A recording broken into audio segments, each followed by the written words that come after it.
Hi friends, இன்றைக்கி beef எலும்பை வச்சு ஒரு சூப்பரான பீஃப் எலும்பு கறி செய்ய போகிறோம். வாங்க எப்படி செய்கிறதுன்னு பார்த்துடலாம். வீடியோக்குள்ளே போக முன்னாடி நம்ம சேனலில் ஃபஸ்ட் டைம் பார்த்திங்கன்னா சப்ஸ்கிரைப் பண்ணிவிடுங்க. பக்கத்தில் இருக்க பெல் ஐக்கனையும் கிளிக் பண்ணிக்கிடுங்க. அப்போ தான் நான் போடக்கூடிய வீடியோஸ்லாம் உடனுக்குடன் நோட்டிஃபிகேஷனாக வரும். வாங்க வீடியோக்குள்ளே போகலாம். ஒரு மிக்ஸி ஜாரில் கொஞ்சம் கொத்தமல்லி எல்லாம் சேர்த்துக்கலாம். 3 பச்சை மிளகாவையும் இதில் சேர்த்துப்போம். இதை நல்லா அரைச்சி எடுத்துக்கலாம். இந்த அளவுக்கு அரைச்சிருக்கோம். இப்போ இது கூட ஒரு 3/4 ஸ்பூன் பெருஞ்சீரகத்தூள், 1/2 ஸ்பூன் சீரகத்தூள், 3 ஸ்பூன் குழம்பு மசாலாத்தூள். இது எல்லாத்தையுமே நல்லா அரைச்சி எடுத்துருவோம். இந்த அளவுக்கு அரைச்சிட்டோம். இது இருக்கட்டு. குக்கரில் 3 ஸ்பூன் எண்ணெய் ஊற்றியிருக்கேன்.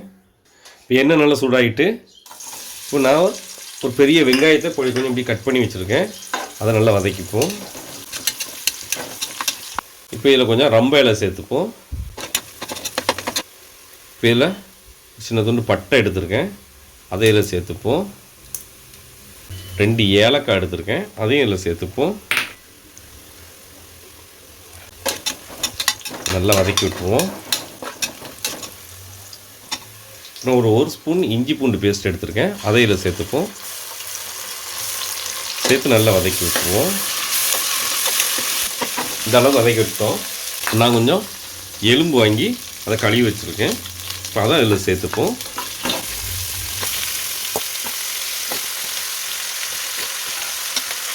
நல்லா மிக்ஸ் பண்ணி விட்டுருவோம். ஒரு தக்காளி எப்படி கட் பண்ணி வச்சுருக்கேன், அதையும் இதில் சேர்த்துப்போம்.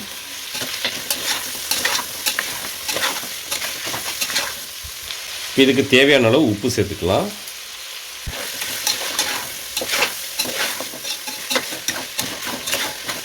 அப்புறம் அரைச்சி வச்சுருக்க பேஸ்ட்டை இப்போ இதில் சேர்த்துருவோம்.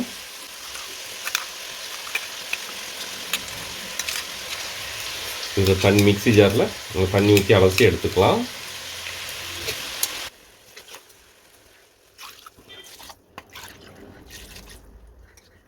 நல்லா மிக்ஸ் பண்ணி விட்டுருவோம்.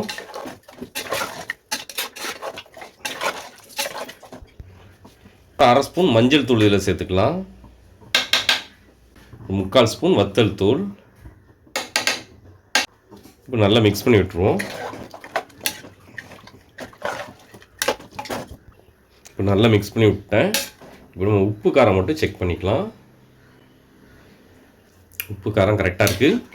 இப்போ நல்லா மிக்ஸ் பண்ணி விட்டுட்டு இப்போ குக்கரை மூடி ஒரு 8 இல்லை 9 விசில் போட்டு நம்ம எடுத்துக்கலாம். எலும்புங்கிறதுனால விசில் வந்துட்டு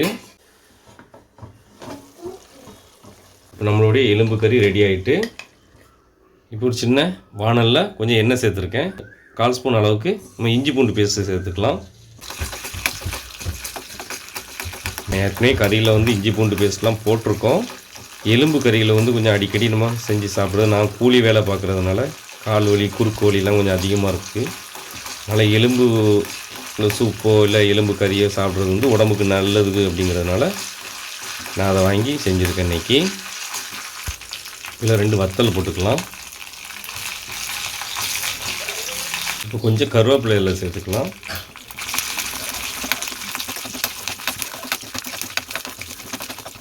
இப்போ தாளிச்சாச்சு.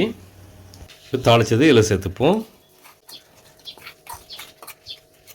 இப்போ நம்மளுடைய சுவையான பீஃப் எலும்பு கறி ரெடி ஆகிட்டு ரொம்பவே டேஸ்ட்டாக இருக்கும். நீங்களும் ஒரு ட்ரிப் வீட்டில் ட்ரை பண்ணி பாருங்கள். எப்படி இருந்துச்சுன்னு கமெண்ட்டில் சொல்லுங்கள். இந்த வீடியோ பிடிச்சிருந்தால் லைக் பண்ணுங்கள், உங்கள் ஃப்ரெண்ட்ஸ் அண்ட் ஃபேமிலிக்கு ஷேர் பண்ணுங்கள். இதை போல் நிறைய வீடியோஸ் பார்க்க மறக்காமல் நம்ம சேனலுக்கு சப்ஸ்கிரைப் பண்ணிவிடுங்க. நம்ம சேனலில் பீஃப் ரெசிபி நிறைய போட்டிருக்கோம். லிங்க் டிஸ்கிரிப்ஷனில் கொடுக்க மறக்காமல் செக் பண்ணி பாருங்கள்.